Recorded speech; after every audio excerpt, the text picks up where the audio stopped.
I wasn't supposed to be in Miami that day. I'd told everyone I'd wait until the weekend to visit my daughter Rachel, but something in my gut screamed at me to get on the plane. Call it father's intuition, call it divine intervention. I just knew I had to see her. So when I landed and rushed straight to the hospital, nothing could have prepared me for the sight that met my eyes. My daughter, my only child, lay in intensive care, pale as the sheets around her, machines keeping rhythm with her fragile breaths. And while she fought for her life, her husband was nowhere near the hospital. No, he was on a yacht, laughing, drinking, and burning through money that wasn't his. That's when something inside me broke, and I swore that man would regret every choice he had made. Before I go on, make sure you're subscribed to the channel, give this video a like, and tell me in the comments what time is where you are now. It helps us share more stories like this one with people all around the world. I dropped my bag in the corner of the hospital room, heart pounding, and took Rachel's hand in mine. Her skin felt cold, and I wanted to cry, but I forced myself to stay calm. A nurse whispered that she had been admitted 2 nights ago after collapsing at home. Why wasn't I told sooner?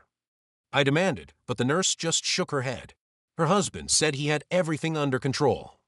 Her husband, Jason.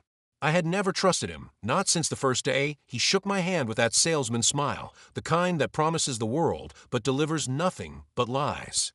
Rachel stirred faintly, opening her eyes, and for the first time in years, she looked like a little girl again, not the strong woman she had become. "Dad," she whispered, her voice barely audible. "You came." "Of course I came," I said, brushing a strand of hair from her forehead. "Where's Jason?" She turned her face away, tears sliding down her cheeks. That silence told me everything. I stepped out into the hallway, pulling out my phone with shaking hands. I dialed Jason's number once, twice, straight to voicemail. Then, as I scrolled through my news feed absent-mindedly, a story appeared that made my blood run cold. There he was, Jason, shirtless under the blazing sun, glass of champagne raised high, surrounded by strangers on a yacht off Biscayne Bay. The caption read, "Living it up." The timestamp? Less than an hour ago. I nearly crushed my phone in my fist. My daughter was lying in intensive care, and her husband was celebrating like he had just won the lottery. I stormed back into Rachel's room, unable to keep the fury from my face. She saw it instantly. "Dad, please," she whispered, her voice weak but urgent. "Don't make a scene. I don't have the strength." Her hand trembled in mine, and I forced myself to swallow my rage. "You don't have to say anything," I told her softly. "Just rest. I'll handle this." The hours crawled by in that sterile room, machines humming and nurses drifting in and out. I tried to distract Rachel with gentle stories about when she was little, about her mother who had passed years ago, but inside my mind was a storm. Every beep of the monitor reminded me that she was fighting for her life alone, while her so-called husband was drinking on a yacht paid for with money that should have been used for her care. When the night nurse came in, I stepped outside to clear my head. The Miami air was heavy, the city alive with neon and laughter just blocks away. It felt wrong, people partying while my world collapsed inside a hospital room. That's when my phone buzzed again. Another photo. Jason, this time kissing a woman I didn't recognize, his arm draped casually around her shoulders as if his wife wasn't lying in a hospital bed. The photo was tagged by a friend of his, someone careless enough to reveal the truth. I felt the fury rise again, but wasn't just anger anymore, it was clarity. I thought of all the times Rachel had covered for him, insisting Jason was working late, that he was stressed, that he was just under pressure. I thought of the endless excuses she had made for his absence, for his coldness, for the little signs of betrayal she had refused to see. And now, when she needed him most, he was out there living like a king. I sat in the hospital lobby until the early hours, my hands trembling as I typed message after message to Jason, each one angrier than the last, none of them sent. Finally, I deleted them all. Words wouldn't be enough. Jason needed to be shown the kind of justice he could never forget. And I, as Rachel's father, was the only one who could deliver it. The next morning, as the sun rose over Miami, I kissed my daughter's forehead and promised her everything would be all right. Then I walked out of that hospital with a single mission burning in my heart, to make Jason pay for what he had done. I didn't sleep that night. How could I, with Rachel's frail hand still imprinted in mine, her soft voice echoing in my head, and Jason's grinning face from those yacht photos burned into my vision? The hospital chair had left my back aching, but it wasn't discomfort that kept me awake. It was fury. A father's fury. By dawn, my mind was no longer clouded by grief, it was sharpened by determination. I needed to see for myself just how far Jason's betrayal went. I left the hospital just after sunrise, the city streets still quiet, a few joggers moving along the sidewalks, the smell of the ocean heavy in the air. My phone buzzed with another notification. Jason again. Another story posted. This time a video, him laughing as he jumped into the clear blue water, shouting about freedom, about how life was meant to be enjoyed without responsibilities. My teeth clenched so hard my jaw hurt. No responsibilities? His wife was hooked up to machines, his children at home confused and abandoned, and this coward was celebrating his so-called freedom. I took a cab straight to the marina. The driver gave me a curious look when I told him where I was going so early. Big parties out there last night, he said casually. Lots of money, lots of noise. Some folks think they own the world. He didn't know how right he was. As we pulled up to the docks, the sun reflected off sleek, white boats lined in rows, each more expensive than the last. I climbed out, my fists tight in my pockets, scanning for Jason. It didn't take long. There he was, standing on the deck of a massive yacht, sunglasses perched on his head, his hair damp from a morning swim, laughing with two men I didn't recognize. An open bottle of champagne sat on the table beside him, half empty, condensation dripping down the glass like sweat. My chest tightened at the sight. It wasn't just that he was enjoying himself, it was that he was flaunting it, daring the world to see how little he cared. I didn't confront him then. No, that would have been too easy. Instead, I stepped back, pulled out my phone, and began recording everything. His laughter, the expensive bottles, the careless way he tossed his credit card onto the table for some attendant to run errands. Every detail was evidence. And then I noticed something that made my stomach twist, a bracelet on the wrist of the woman lounging beside him. A bracelet I recognized instantly. It had been my gift to Rachel on her last birthday, a delicate silver chain with a tiny emerald charm. She had worn it proudly, thanking me with tears in her eyes because it reminded her of her mother. And now it was dangling from the arm of a stranger on Jason's yacht. I gripped the railing of the dock, so hard my knuckles turned white. That man wasn't just betraying my daughter. He was erasing her piece by piece, trading her dignity for luxury and her love for a fleeting thrill.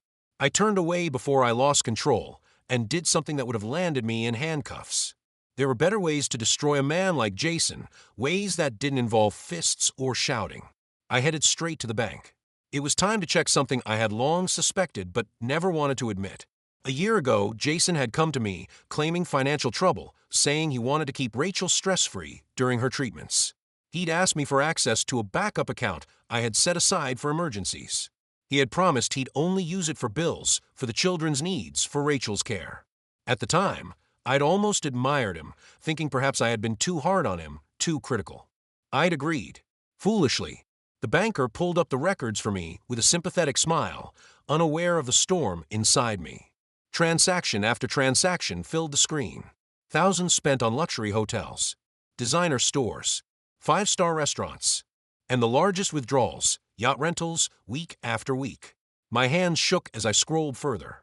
Not a single payment for hospital bills. Not one charge that showed he had supported Rachel through her illness.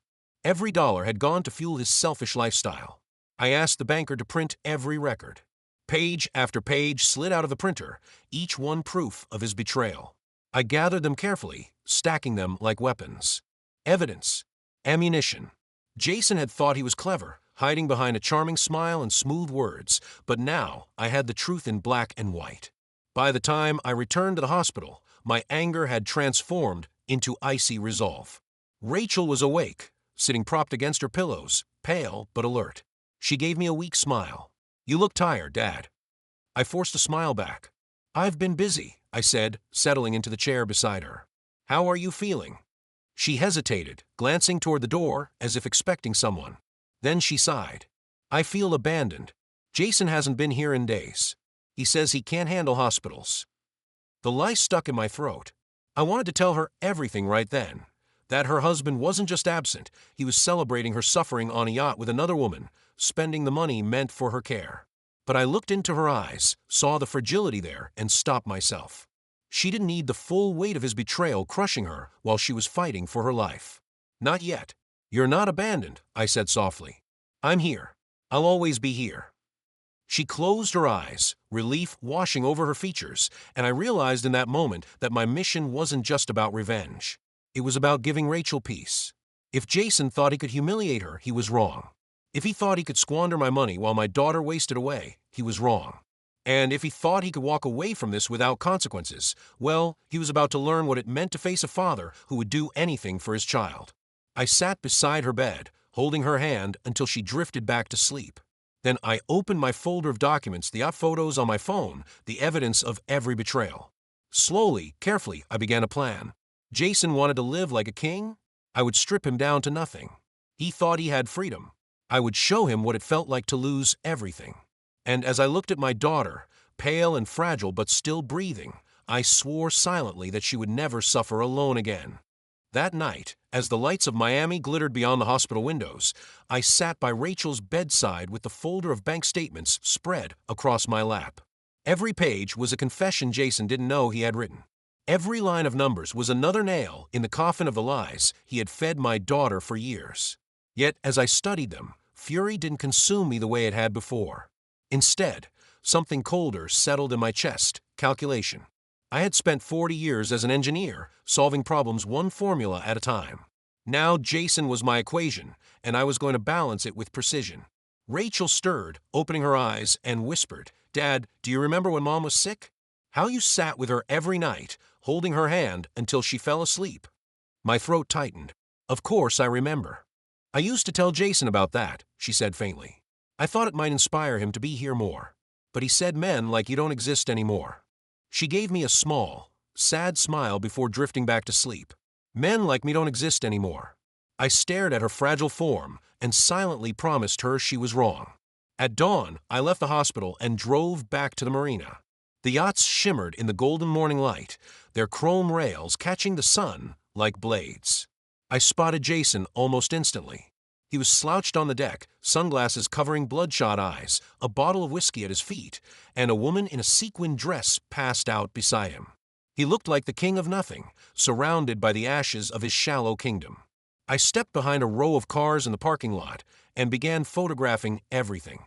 His drunken posture, the scattered bottles, the expensive food left half-eaten, the woman who wasn't his wife. The evidence was damning, but wasn't enough for me. I needed to see the extent of his double life, so I followed him. Around noon, Jason stumbled off the yacht with two men, laughing as if he hadn't a care in the world. They climbed into a black SUV, and I hailed a cab to follow them. We wound through Miami's crowded streets, past neon signs and beachside cafes, until they stopped at a luxury hotel. I watched from across the street as Jason swaggered into the lobby, his hand sliding across the back of yet another woman who had joined them. He was reckless, bold, untouchable, or so he thought. Inside the hotel bar, I slipped onto a stool a few tables away, lowering my baseball cap. Jason ordered champagne and steaks, joking loudly with his friends, flashing the same credit card I had seen him throw on the yacht's table. The waitress didn't hesitate. Money talks louder than conscience. But when she returned a moment later, her polite smile had frozen into confusion. Jason's card had been declined. I leaned back in my chair, savoring the moment. The bank had finally cut his lifeline. Jason's laughter faltered, his charm cracking as he fumbled for another card. Declined again. He cursed under his breath, pulling out a third, but the waitress shook her head. The entire bar had begun to notice, whispers darting from table to table. Jason's face flushed red. For a man who lived off appearances, humiliation was more painful than a beating. I paid my own bill in cash and walked out before he could see me, my heart pounding with satisfaction. That was only the beginning. He had lived like a parasite, feeding off my trust and Rachel's devotion. Now he was about to learn what it meant to starve. Back at the hospital, Rachel looked better that afternoon, the color returning faintly to her cheeks. She smiled weakly as I walked in. "You look lighter, Dad. Like you've been carrying a weight and finally set it down." I kissed her forehead and sat beside her bed. "Maybe I have." She sighed softly. "Do you think Jason will come today?" Her question pierced me. She still hoped. Despite everything, she still clung to the illusion that her husband might walk through that door with flowers and an apology. I squeezed her hand and lied gently, "We'll see." Later that evening, as Rachel dozed, I walked the sterile hospital corridors, the beeping of machines echoing around me. My phone buzzed with a call from an unknown number. Against my better judgment, I answered. Jason's voice exploded through the speaker, panicked and furious. What the hell did you do, old man? My cards aren't working. They're declining me everywhere. You think you can humiliate me like this? I kept walking until I reached a quiet alcove by a window, my voice steady. Your humiliation isn't my doing, Jason. It's the result of your own choices. He laughed bitterly. Don't play preacher with me. You gave me access to that account. You knew I'd use it. And now you think you can just take it back. You didn't use it for Rachel. You didn't use it for the kids. You used it for yourself. For your yachts, your parties, your women. And now it's over. His voice rose, desperate now. You can't do this. I'm her husband. I have rights. I gripped the phone tighter. You had rights. You had responsibilities. And you abandoned both. Silence crackled across the line. Then his voice dropped into a venomous whisper. You think you've won, don't you? But you don't know the half of it. The line went dead. I stared at the dark screen, my reflection staring back with eyes that no longer belonged to a grieving father, but to a man preparing for war. Jason had drawn the battle lines, and I wasn't going to back down. I returned to Rachel's room, sitting by her side, as she slept. For a long time, I just watched her chest rise and fall, steady, fragile, precious. I thought of the years I'd lost to grief after her mother passed, the distance that had grown between us, the space Jason had exploited. But no more. He had taken enough from my family. Tomorrow, he would learn just how far a father would go to protect his child. The next morning, the hospital cafeteria buzzed with quiet conversations, nurses grabbing coffee, doctors scanning charts, families whispering prayers over styrofoam cups. I sat at a corner table with my black notebook open, the bank statements, the photographs, the screenshots of Jason's yacht party spread out like a battle plan. This wasn't just about money anymore. It was about truth, about exposing a man who had wrapped himself in charm while hollowing out the life of the woman he'd sworn to protect. I wasn't alone for long. Dr. Allen, the attending oncologist, approached with careful steps. Mr. Turner, Rachel is stable today. The treatments are keeping her comfortable. But you need to prepare yourself. This illness takes a toll, not just on the patient, but on the whole family. His words hung in the air like smoke. I thanked him, but my mind was elsewhere. Family. That word meant everything to me, and Jason had trampled it like dirt beneath his designer shoes. After Dr. Allen left, I dialed a number I hadn't used in years, an old friend from my engineering days, now a lawyer in Miami. When he picked up, his voice was gruff with age, but sharp as ever. Ethan Turner, I thought you were living quietly in Texas. What's this about? I told him everything in a low voice. Rachel's illness, Jason's absence, the money siphoned from my accounts, the yacht parties. There was a pause, then a steel edge entered his tone. You've got evidence. Plenty. Good. Bring it to me. If that man tries to come after custody, assets, anything, he'll walk straight into a hurricane. I hung up feeling a surge of strength. The plan was no longer just about cutting Jason off financially. It was about stripping away the mask he wore, so that when Rachel was strong enough to see the truth, she would never again doubt her worth. By evening, Rachel was awake, stronger than the day before, her smile soft but genuine when I entered her room. Emma and Caleb, her children, were sitting at the foot of her bed, coloring pictures with crayons. Their innocence was a light in that sterile room, proof that not everything Jason had touched was poisoned. When Emma held up a drawing of a house with the words, "Home with Mommy," scrawled in shaky letters, I felt my throat close. "It's beautiful," I whispered, my hand trembling as I pinned it to the hospital wall. But peace didn't last. My phone vibrated with a call, Jason's name glaring across the screen.